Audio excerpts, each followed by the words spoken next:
के करनी है माजरत दे नाल ना जी जी करो मैंने करो 2-3 दिन तो बंदे दो कह रहे ने कि वो ਤੁਹਾਡੀ ਬਲੌਕਿੰਗ ਲਿਸਟ ਵਿੱਚ ਨੇ तो जी कल जी भी ਮੈਨੂੰ ਯਾਦ ਨਹੀਂ ਰਿਹਾ ਤਾਂ ਮੌਕਾ ਨਹੀਂ ਮਿਲਿਆ ਤੁਹਾਡੀ ਬਲੌਕਿੰਗ ਲਿਸਟ ਚੈੱਕ ਕਰ ਸਕਦੇ ਹੋ ਆਹੋ ਕੌਣ ਨੇ ਕੀ ਹੈ ਉਹਨਾਂ ਇੱਕ ਦਾ ਤੇ ਰਾਜਪੂਤ ਇਹ ਥੱਲੇ ਮੈਸੇਜ ਵੀ ਪੇ ਕਰਦੇ ਨੇ ਰਾਜਪੂਤ DXB ਉਹਨਾਂ ਦਾ ਨਾਮ ਹੋਵੇਗਾ ਤੇ ਉੱਤੇ ਨਾ ਉਹ ਮਲਕਾ ਵਿਕਟੋਰੀਆ ਦੀ ਸ਼ਾਇਦ ਫੋਟੋ ਲੱਗੀ ਹੋਵੇਗੀ ਅੱਛਾ एक अफजल साहब ने अफजल 786 AFZAL मैं क्या तीसरे सैनी साहब दोस्त मोहम्मद नाम की आईडी है दोस्त मोहम्मद नाम की ਹਾਂਜੀ दोस्त मोहम्मद नाम की आईडी है ਉਹਨਾਂ ਦਾ ਯੂਜ਼ਰ ਨੇਮ ਨਹੀਂ ਮੈਨੂੰ ਪਤਾ ਲੇਕਿਨ ਦੋਸਤ ਮੁਹੰਮਦ ਉਹਨਾਂ ਦਾ ਸੌਰੀ ਉਹਨਾਂ ਦਾ ਜਿਹੜਾ ਨਹੀਂ ਦੋਸਤ ਕੋਈ ਨਹੀਂ ਹੈ ਦੋਸਤ ਮੁਹੰਮਦ ਤੁਸੀਂ ਕਿਹੜਾ ਦੱਸਿਆ ਨਾਮ ਕੀ ਦੱਸਿਆ अफजल 786 ਤੇ ਰਾਜਪੂਤ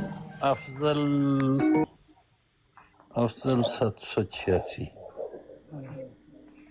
ਨਹੀਂ ਅਫਜ਼ਲ 786 ਵੀ ਕੋਈ ਨਹੀਂ ਮੇਰੇ ਕੋਲ ਸੈਣੀ ਸਾਹਿਬ ਜਿਹੜੇ ਤੁਹਾਡੇ ਉਹਨਾਂ ਨੂੰ ਅਨਬਲੌਕ ਕਰ ਛੱਡੋ ਜਿਹੜੇ ਹੈਨ ਬਲਾਕ ਬਾਰੇ ਬਾਬਾ ਲੋਕ ਜਿਹੜੇ ਨੇ ਉਹ ਲਾਮੇ ਦਿੰਦੇ ਨੇ ਤੁਸੀਂ ਕਰ ਛੱਡੋ ਅਨਬਲੌਕ ਜਿਹੜਾ ਫੇਰ ਦੁਬਾਰਾ ਹਰਕਤ ਕਰੇਗਾ ਉਹਨੂੰ ਫੇਰ ਬਲਾਕ ਕਰ ਲਿਓ ਫਿਲਹਾਲ ਸਾਰੇ ਜਿਹੜੇ ਨਾ ਇਹ ਜਿਹੜਾ ਮਿਰਜ਼ਾ ਕਾਣਾ ਜ਼ਿੰਦੀਕ ਜ਼ਨੀਮ ਖੰਜ਼ੀਰ ਦਜਾਲ ਇਹ ਅਨਬਲੌਕ ਕਰਦੇ ਆ ਨਹੀਂ ਨਹੀਂ ਨਹੀਂ ਨਹੀਂ ਨਹੀਂ ਨਹੀਂ ਨਹੀਂ ਨਹੀਂ ਕੀ ਕਹਿ ਰਹੇ ਹੋ ਨਹੀਂ ਨਹੀਂ ਨਹੀਂ ਉਹਨਾਂ ਨੂੰ ਰਹਿਣ ਦਿਓ ਮੇਰੀ ਗੱਲ ਮੇਰਾ ਮਕਸਦ ਇਹ ਹੈ ਵੀ ਇਹ ਜਿਹੜਾ ਸਾਰੇ ਨਹੀਂ ਨਹੀਂ ਠੀਕ ਹੈ ਜਿਹੜਾ ਕੋਈ ਜ਼ਰੂਰੀ ਹੋਏਗਾ ਕਰ ਲਾਂਗੇ ਉਹਨਾਂ ਨੂੰ ਠੀਕ ਸਹੀ ਸਹੀ ਵੈਸੇ ਯਾਰ ਭਾਈ ਸਾਹਿਬ ਤੁਹਾਨੂੰ ਕੀ ਜ਼ਰੂਰਤ ਹੈ ਕਿ ਤੁਸੀਂ مشورے पे ਦਿੰਦੇ ਹੋ ਅਡਵਾਲ ਸਾਹਿਬ ਇੱਕ ਵਾਰੀ ਮੈਨੂੰ ਬਾਬਾਜੀ ਸਾਹਿਬ ਤੁਹਾਨੂੰ ਕੀ ਜ਼ਰੂਰਤ ਹੈ ਮੇਰੇ ਕੰਮਾਂ 'ਚ ਟੰਗ ਅੜਾਉਣ ਦੀ ਮੈਂ ਗੱਲ ਤੁਸੀਂ ਕਹਿੰਦੇ ਨਹੀਂ ਹਰ ਕਿਸੇ ਦੇ ਕੰਮਾਂ 'ਚ ਬਹੁਤ ਜ਼ਿਆਦਾ ਤੇ ਮੈਨੂੰ ਬੰਦੇ ਕਹਿ ਰਹੇ ਨੇ ਫੋਨ ਕਰਕੇ ਕਿ ਮੇਰੀ ਅਨਬਲੌਕ ਬਾਡੀ कराओ नहीं आप ਤੁਹਾਡੇ ਕੋਲ ਇਜਾਜ਼ਤ ਲੈ ਕੇ ਕਰਾਣੀ ਹੈ सबको अनब्लॉक कर दें ਨਹੀਂ ਤੁਹਾਡੇ ਕੋਲ ਇਜਾਜ਼ਤ ਲੈ ਕੇ ਮੈਂ ਕਰਾਣੀ ਹੈ नहीं नहीं आप क्यों कह रहे हैं कि सबको ਮੈਂ ਹੁਣੇ ਹੀ ਉਹ ਗੱਲ ਕਰ ਦੇਣੀ ਮੂੰਹ ਕਾਲਾ ਕਰਨ ਵਾਲੀ ਚੁੱਪ ਕਰਕੇ ਮੇਰੇ ਸਾਹਮਣੇ ਗੱਲ ਕਰਿਆ ਕਰੋ नहीं नहीं कर दो मैं जरा पटना ही पट ले आ जा फिर आ जा हैं आ जा फिर मुंह काला करने वाली जड़ा तू पटना मैं नंगा हो के खलो जाने तो पट ले ਇਹ ਆਂਦੇ ਗੱਲਾਂ ਕਰਦੇ बकवास करने लगा ज्यादा मेरे सामने ਨਹੀਂ ਤੇ ਹਰ ਬੰਦੇ ਦੇ ਨਾਲ ਪੰਗਾ ਕੋਈ ਬੰਦਾ ਮੂੰਹੋਂ ਗੱਲ ਕੱਢ ਲਵੇ ਇਹਨੂੰ ਮੌਤ ਪੈ ਜਾਂਦੀ ਕਿ ਆਵੇਂ ਫਲਾਣਾ ਬੰਦਾ ਗੱਲ पाटे खान है एडा वड्डा ਪਾਟੇ ਖਾਨ किसने तुझे बनाया है ਤੇਰੇ ਪਿਓ ਨੇ ਜਿਹੜਾ ਉੱਥੇ ਅਹਿਮਦੀਆਂ ਦਾ ਮੂੰਹ ਕਾਲਾ ਕਰਦਾ ਰਿਹਾ ਸੀ ਤੇ ਚੰਗਾ ਕਰਦਾ ਸੀ ਭੈਣ ਚੋ ਤੇਰੇ ਜੈਸੇ ਅਹਿਮਦੀਆਂ ਦਾ ਮੂੰਹ ਕਾਲਾ ਹੀ ਕਰਨਾ ਚਾਹੀਏ ਮੈਂ ਕਿ 11 22 ਸਾਲ ਤੇਰਾ ਇੱਥੇ ਕਰਦਾ ਰਿਹਾ ਪਿਓ ਦੀ ਸੁਨਤ ਛੱਡ ਛੜੋ 1122 ਯਾਰ तू मुझे मिलेगा मैं तेरे और तेरे प्यो का मुंह काला ਮਾਸਟਰ ਸਾਹਿਬ ਤੂੰ ਤਾਂ ਚੁੱਪ ਕਰ इंसान बेगैरत ਸ਼ਰਮ ਹੀ ਨਹੀਂ ਆਉਂਦੀ ਜਦੋਂ ਗੱਲ ਕਰਨ ਲੱਗੋ ਵਿੱਚ ब्लडी इडियट ਮਿਸਟਰ 11 ਭਾਈ ਯਾਰ ਜਾਣਦੇ ਉਹਨਾਂ ਨੂੰ ਗੱਲ ਕਰਨਾ ਜੇ ਕਿਉਂ ਤੂੰ ਗੱਲ ਨੂੰ बकवास करता रहता है इसको पता नहीं किसने कहा कि तू बहुत बड़ा चौधरी है पिंड का ਉਹ ਜਮੀਲ ਸਾਹਿਬ ਤੁਸੀਂ ਵੀ ਚੁੱਪ ਕਰੋ ਯਾਰ ਚੰਗੀ ਗੱਲ ਹੈ ਤੁਹਾਡੀ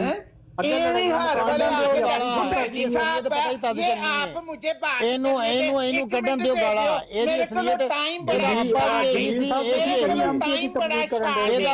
ਇਹਦਾ ਅੱਬਾ ਵੀ ਇਹੀ ਕੰਮ ਕਰਦਾ ਰਿਹਾ ਇਹਦਾ ਮੂੰਹ ਕਰਦਾ ਰਿਹਾ ਤੇ ਇਹ ਕਰਵਾਉਂਦਾ ਪਿਆ ਇਹਦਾ ਅੱਬਾ ਜਿਹੜਾ ਸੀ ਉਹ ਮੂੰਹ ਕਾਲਾ ਕਰਦਾ ਰਿਹਾ ਸੀ ਤੇ ਇਹ ਕਰਵਾਉਂਦਾ ਪਿਆ ਮੈਂ ਤੇਰੀ ਮਾਂ ਏਡੇ ਲਾਂਤੀ ਪਿਓ ਪੁੱਤਰ ਸਾਡਾ ਦੋਵੇਂ ਜਨਮੀ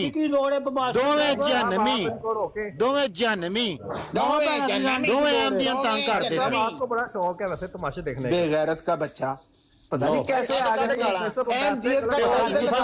ਪਿਓ ਦੀ ਸੁਨਨਤ ਅਮਲ ਕਰ ਪਿਓ ਦੀ ਸੁਨਨਤ ਅਮਲ ਕਰ ਉਹ ਗੰਦੇ ਪਿਓ ਦੀ ਜਿਹੜਾ ਅਹਿਮਦੀਆਂ ਦੇ ਮੂੰਹ ਤੇ ਕਾਲਖ ਮਲਦਾ ਸੀ ਤੇ ਹੁਣ ਤੂੰ ਇੱਥੇ ਬਹਿ ਕੇ ਮਲਣ ਡਿਆ ਕਰ ਪਿਓ ਦੀ ਸੁਨਨਤ ਅਮਲ ਕੱਢ ਗਾਲਾਂ ਕੱਢ ਗਾਲਾਂ ਕੱਢ ਪਿਓ ਦੀ ਸੁਨਨਤ ਅਮਲ ਕਰ ਪਿਓ ਤੇਰਾ ਸਾਰੀ ਉਮਰ ਅਹਿਮਦੀਆਂ ਦੇ ਮੂੰਹ ਤੇ ਕਾਲਖ ਮਲਦਾ ਰਿਹਾ ਤੂੰ ਹੁਣ ਇੱਥੇ ਬਹਿ ਕੇ ਮਲਣਾ ਪਿਆ ਤੂੰ ਇੱਥੇ ਬਹਿ ਕੇ ਮਲਣਾ ਪਿਆ ਬਗੈਰਤਾ ਪਿਓ ਪੁੱਤਰ ਹੀ ਬਗਾਰੇ ਸੋ ਤੁਹਾਨੂੰ ਸ਼ਰਮ ਹਿਆ ਹੈ ਹੀ ਕੋਈ ਨਹੀਂ ਸੀ ਨਾ ਤੇਰੇ ਪਿਓ 'ਚ ਸ਼ਰਮ ਹਿਆ ਸੀ ਨਾ ਤੇਰੇ 'ਚ ਸ਼ਰਮ ਹਿਆ ਨਹੀਂ ਇਹਨਾਂ ਦੇ ਵੱਡਾ ਬਗਾਰਾ ਤੇ ਹਰ ਗੱਲ 'ਚ ਨਿੰਨੋ ਲਏਗਾ ਹੁਣ ਸਕੂਨ ਹੀ ਨਾ ਇਹਨੂੰ ਮੈਂ ਉਦੋਂ ਆਖਿਆ ਮੈਂ ਕਿ ਮੇਰੇ ਨਾਲ ਨਾ ਪੰਗੇ ਲਿਆ ਕਰ ਮੁੰਡਾ ਜੰਮਿਆ ਗੰਦਾ रिवान साहब ਮੈਂ ਉਦੋਂ ਤੈਨੂੰ ਆਖਿਆ ਮੁੜ ਜਾ ਮੇਰੇ ਨਾਲ ਨਾ ਪੰਗੇ ਲਿਆ ਕਰ ਮੈਂ ਫੜ ਕੇ ਤੇਰੇ ਅੱਬੇ ਦੀ ਸਾਰੀ ਗੱਲਾਂ ਖੋਲ ਦਿਆਂ करते हैं लेकिन हैरानी की बात है ਲਾਂਤੀ ਚੱਲ ਦਵਾ ਹੋ ਭੌਂਕਦਾ ਕਿੰਨੀਆਂ ਦੁਕਾਨਾਂ ਦਾ ਰੌਲਾ ਸੀ ਰੱਬੇ ਤੇ इस वक्त ये बड़वे इस तरह के ਤੁਹਾਡੀਆਂ ਕਿੰਨੀਆਂ ਦੁਕਾਨਾਂ ਜਮਾਤ ਨੇ चोर ने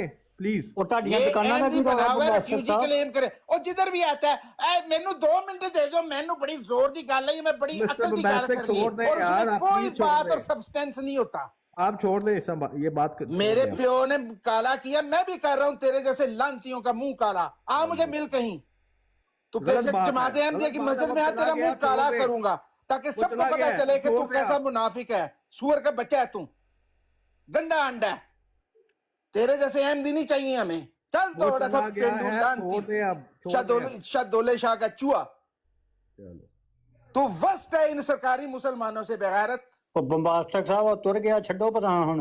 ऐसी की तैसी नीचे सुन रहे हैं ना, सुने पंगा मेरे नहीं, साथ तुसी लेगा। अपने भरावां नहीं छुड़ो, मैं तो तुसी- तुझे नंगा करके बैंचोद वहां पे खड़ा करूंगा कि जहां पे तेरा मुजस्समे पे सारे उतरेंगे। वो नहीं है इधर 1122 उल्लू का पट्टा, बहुत बड़ी बात निकाली है गलत इसने। बात है मिस्टर बम्बैसिक ना छोड़ दें ਆ अब ਤੇ ਹੁਣ ਵੇਖ ਲਓ ਨਾ, ਅਹਿਮਦੀ ਗਾਲਾਂ ਦੇਣ ਦੇ ਤੇ ਅਮਨ ਜੀ ਚੁੱਪ ਕਰਕੇ ਬੈਠਾ। तो क्यों ना चुप ਲੱਭ करके ਗਿਆ ਨਾ बैठे, मौका। वो पीछे क्यों इन्वॉल्व हो? रिकॉर्डिंग सही है, वो सही रिकॉर्डिंग कर रहे हैं, उनके होनी पास यही तो चाहिए। चीजें हैं, उनके पास और है क्या? हाँ, तो हमारे पास क्या है?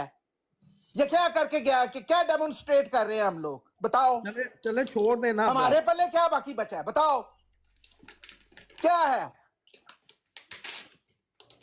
ये भी ताहिर महमूद लगा लेगा अपनी ब्रांड, ये बहुत बड़े डिफेंड करने आ रहे हैं। और जमात को डिफेंड नहीं करो, जो अहकामात है उनको मानो। तुम में तो आपस में एक दूसरे के लिए सबर बाकी नहीं बचा, तो बाहर तुमने कौन सी तबलीग फैलानी है? तुम्हें किसने कहा कि तुम जमात का बोझ अपने कंधों पे उठा लो? गलत वीडियो बनाते हो रेफरेंस के बगैर। ना तुम्हें किसने कहा तुम वीडियो बनाओ जी और उसके बाद माफिया मांगते फिरो? किसने तुम्हें ये ड्यूटी दी है? जमात है ना पीछे, एमटीए है ना, तुम्हारी इतनी औकात नहीं है टैक्सी चलाओ बस। मुझे देखा कभी वीडियो बनाया, चैलेंज किया किसी को कि मैंने कहा मैं तेन 1000 यूरो देना, जो इस तरह की बात करता मैं उसको मुंह चपेड़ मारता हूँ, चल भाग जा इधर, कि मेरे ने शर्त ला तो ये कर तो वो कर। तुम्हारी औकात है नहीं शर्त लगाने की। करो अपनी जिंदगी डेडिकेट, पढ़ो दिन रात किताबा, फिर जवाब दो। ऐ जबान मुंह ये नहीं करने के लिए आ जाते हो। इतने बड़े फन्ने खान जमाते अहमदिया का इन्होंने उठाया हुआ है जी अपने कंधों के ऊपर बोझ। और किसने तुम्हें दी है ये ड्यूटी यार? दिखाओ मुझे खलीफा वक्त का अपना खत कि यार हाँ भाई तू तबलीग कर, तू बड़ा सोहना बोलना यार, तेरे को बड़ा इलम है, ते तेरा प्यो दादे बड़े वड्डे साहबी सन, ते रसूल अल्लाह दी मोहर लगी उन्हां दे पिंडियां दे उत्ते। आप एंजॉय करें, वो तो क्यों ना एंजॉय करें? Yes they should. सैनी साहब सबसे ज्यादा एंजॉय करो सैनी और साहब यार का। सैनी साहब को छोड़ो, तुम उनके पीछे क्यों पड़े? उनका कोई कसूर है इसमें? ਸਾਨੀ ਸਾਹਿਬ ਕਹਿੰਦੇ ਕਿ ਅਹਿਮਦੀ ਲੜਨ ਦੇ ਨੇ, ਹੁਣ ਜੋ ਮਰਜ਼ੀ ਕਰੀ तो ਜਾਓ। अहमदी आपस में क्यों लड़ते हैं? ਨਹੀਂ ਤੇ ਉਹ ਬੰਦਾ ਤੁਰ ਗਿਆ, ਤੁਸੀਂ ਕਿਉਂ ਹੁਣ ਉਹਦੇ ਤੇ ना ਗੱਲ तो ਕਰੀ तुर ਜਾਂਦੇ गया तो ਜੇ तू ਬਾਰ-ਬਾਰ? शुरू हो जाएगा उन्हें।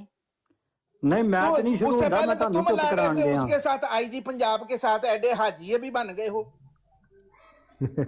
हाँ, मुझे नसीहत करने लगे हो, पहले आपस में नहीं तो मैं एक तो फिर ਤੁਹਾਡੀਆਂ अपना ਜਿਹੜੀਆਂ किबला ਦੁਕਾਨਾਂ कर ਦਾ लो। ਮਸਲਾ ਉਹ ਹੀ ਹੱਲ ਕਰਨਾ ਬੰਬਾਸਟਕ ਸਾਹਿਬ, ਬਾਕੀ ਤੇ ਨਹੀਂ ਮੇਰੇ ਕੋਲ ਹੋ आहो, ਸਕਦਾ। तुम पहले अपने मसले हल कर लो ना, ਹਾਂ, फिर मुझे शीशा दिखाना। ਉਹ ਦੁਕਾਨਾਂ ਜਿਹੜੀਆਂ ਜਮਾਤ ਨੇ ਕਾਬੂ ਕੀਤੀਆਂ ਨਾ, ਉਹ ਤੁਹਾਨੂੰ ਮੈਂ ਲੈ ਕੇ ਵਾਪਸ ਦੇ ਸਕਣਾ। मैनू नहीं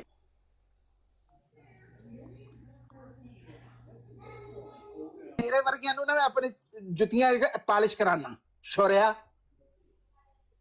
दुकाना वापस लैके देनिया ने तू, मैं तेरे को मंगिया ने दुकाना, मेरे को बहुत दुकाना ने, मैं बंटवानी करता हूँ दुकानों के साथ।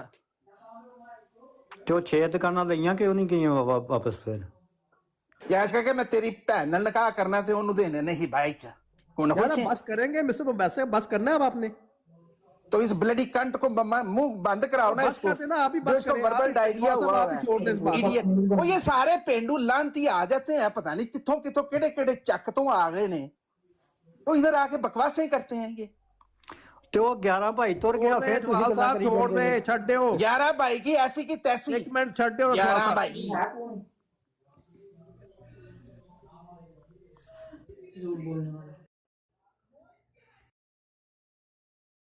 ਅੱਛਾ ਮੈਨੂੰ ਤਾਂ ਕਿਸੇ ਗੱਲ ਤੋਂ ਹਾਸਾ ਨਹੀਂ ਆਇਆ, ਤੇ ਹੁਣ ਇਹ ਆਇਆ ਜਿਹੜਾ ਤੁਸੀਂ ਆਖਿਆ ਨਾ ਕਿਹੜੇ ਕਿਹੜੇ ਚੱਕ ਤੋਂ ਉੱਠ ਕੇ ਆ ਗਏ ਨੇ। ਮੈਂ ਕਿਹਾ ਉਹ ਜਿਹੜਾ तो ਤੁਹਾਡੇ बात ਬਾਦਲ तो ਸਾਹਿਬ ਦਾ सही है। ਵਾਕਿਆ ਹੈ ਉਹ ਤੇ ये ਇਮਾਨ पेंडुओं ने गंद डाला हुआ है यार। ਉਹ ਤੇ ਇਮਾਨ ਅਫਰੋਜ਼ ਵਾਕਿਆ, ਉਹ ਤੇ ਬੜਾ ਅੱਛਾ, ਉਹਦੇ ਵਿੱਚ ਕਿਹੜੀ यार, ਬੁਰਾਈ बस कर देना यार। ਹੂੰ ये ਚੱਕ 302 ਗਾਫ ਬੇ ਉਥੋਂ ਉੱਠ ਕੇ ਬਟਵਾਨੀਆਂ ਕਰਦੇ ਕਰਦੇ ਆ ਗਏ ਨੇ ਜਰਮਨੀ ਟਿਸ਼ੂ ਪੇਪਰ ਇਸਤੇਮਾਲ ਕਰਨਾ ਆ ਗਿਆ ਇਹਨਾਂ ਨੂੰ ਤੇ ਗੱਲਾਂ ਜ਼ਬਾਨੇ ਇਸ਼ੂ ਹੋ ਗਈਆਂ ਇनको मैं बड़ी चंगी गल करना मेरी सुनो हसैनी साहब आ देखो मेरे को टाइम नहीं हैगा। अस्सलाम वालेकुम बस साहब मैं ना इजाज़त चाहता हूँ, मुझे बस एक छोटी सी बात एक करनी है। अगर मुझे एक कोलीग की कॉल आ गई थी, मैं इजाज़त चाहूँगा। और इस दौरान मैंने एक मैसेज देखा है जिसपे एक और उन्होंने बात की है खुरम भाई ने कि खुरम भाई कहते हैं कि ये मैंने नहीं कहा कि वो बिल्कुल हिंदू हो गए थे। अमली तौर पर उन्होंने बोला कि उनकी हरकत ऐसी थी जिसका एक रेफरेंस है कि वो कज़न मैरिज को गलत समझना। जैसे मैंने पहले बात की थी कि होते मुसलमान ही हैं, चूँकि कायद में लिटिल बिट डिफरेंस की वजह से सब कुछ हमें सुनना पड़ता है।